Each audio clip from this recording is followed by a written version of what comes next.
I love you, baby.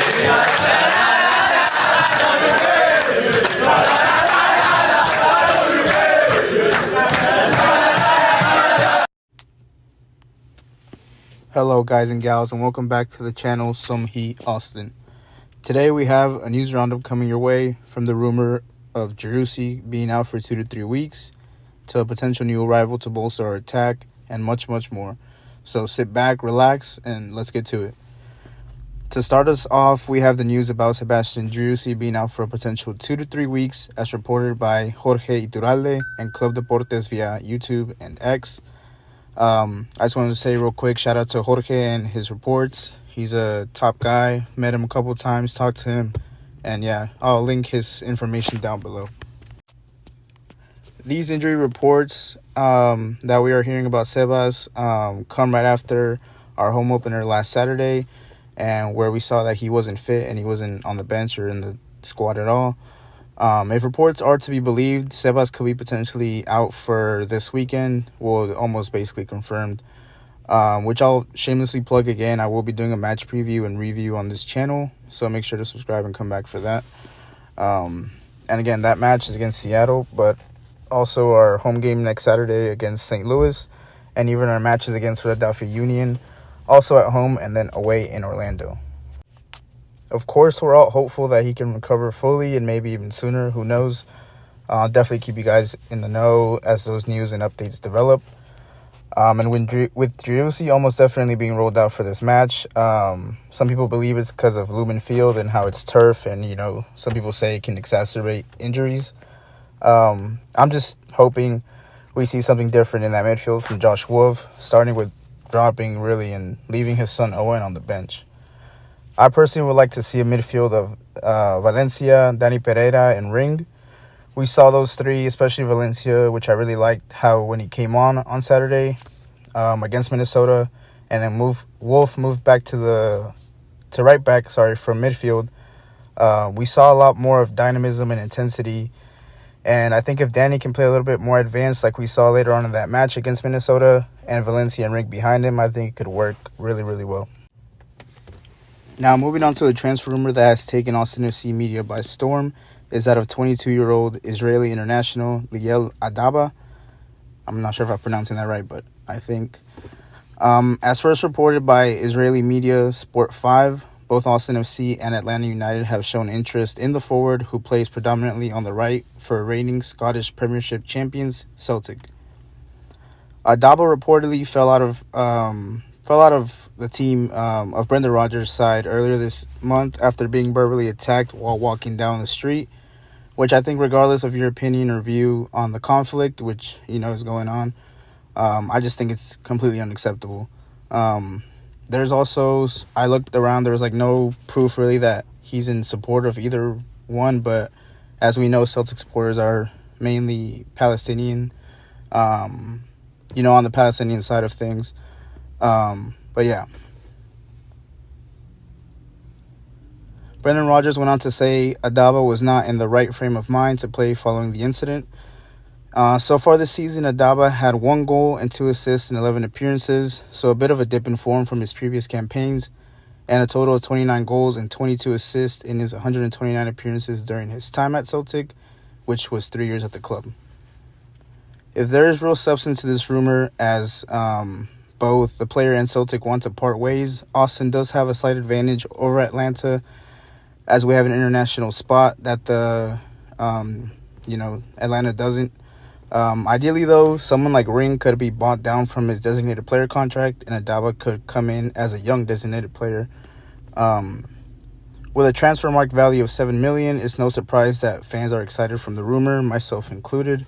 And I personally thinking ahead, really, I think he would be our best player behind Oni Driussi. And just real quick, another player who could join, not necessarily Austin FC, but the MLS, is Kevin De Bruyne. The guy, yes, the man who just had 4 assists, all to Erling Haaland in the FA Cup, is reported by the Athletic FC to be keen on the MLS as his next destination after his contract at Manchester City is up. And I'm just thinking here, if Rodo, ex-Manchester City, and AP pre-court can make it happen, that would be crazy. But just him joining the league, I think, would be a big boost. And, a lot more eyeballs, just as many as Messi, really. I mean, De Bruyne's one of the best midfielders, if not I'll just say the best midfielder in the world, and definitely one of the best players in the world. So that would be crazy. For our last piece of news, we take a look at Austin FC 2, or FCito, as the cool kids call them, their latest signings. The 2023 MLS Next Pro Western Conference and MLS Next Pro Cup champions, which I love saying both of those things, that we're champions of both in our first season. Yeah, I mean, they haven't had a quiet and, if anything, a busy transfer window so far. If I can, I'd like to review and preview the 2024 MLS Next Pro season for them as well. It's a little more time-consuming, which I don't really have much of right now, but I am excited for them to kick off. And yeah, if I can, I'll make a video on them sometime. But yeah, back to the transfer business. Firstly, we have midfielder Bobosi, whose surname I unfortunately cannot pronounce. He's re-signed back on loan from second division side. Not sure how you pronounce him. MFK Viskov, the Czech side. Sorry. And after a successful loan last season, in which he was a key player for FCito and their silverware, he returns on a 1-year loan agreement with an option to extend the loan through the end of 2025.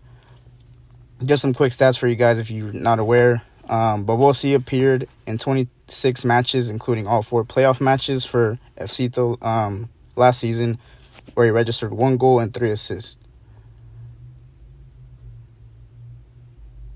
The 22-year-old midfielder was the first Austin FC 2 player to earn a senior international cap while on the team, and has made 18 total appearances for the Ugandan senior men's national team, including 6 2022 FIFA World Cup qualifiers. The second arrival that was also announced yesterday for FCito, yesterday being Tuesday, was that of Ruben Bonachera. The Barcelona or Catalan, whichever he prefers, player arrives from Wisla Krakow 2 in Poland. He joins Austin FC 2 on a 2-year guaranteed contract with additional options for the 2026 and 2027 seasons.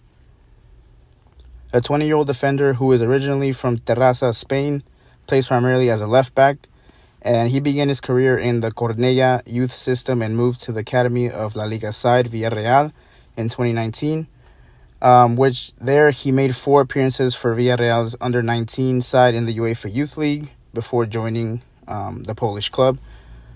And yeah, I think it'll be exciting to see what, the Spaniard can provide for FCito. And, I definitely think that, someone like Rodo had something to do with it. But yeah, it looks like a good transfer, at least on paper, and I'm excited to see what he can do. To end this bit of Austin FC and Austin FC 2 transfer news roundup, I'd like to remind everyone that the MLS Next Pro champions are back in action against Tacoma Defiance on Friday, March 15th at 8 p.m. Central Time at Palmer Field. And again, I'll try my best to cover that match pre- and post-game day. But yeah, I'm excited to see them defend their title, and of course the $5 pitchers at St. David's Performance Center and Palmer Field, if they're still $5. And yeah, it's a great time there. If you guys haven't made it out to the game, I definitely recommend it. And yeah, I'm excited for that. Once again, guys, thank you guys again for tuning in, stopping by, watching, listening, all of that. Again, on this channel, and it means so much to me. If you guys did enjoy, please make sure to like and comment your thoughts and opinions on the Driussi injury timeline, the rumor of Adaba potentially joining, the FCito signings, and everything in between. Make sure to subscribe and share if you guys enjoyed my content. And I just want to say again, thank you to you guys. Really means a lot. And yeah, I really appreciate it. And I'll catch you guys in the next one.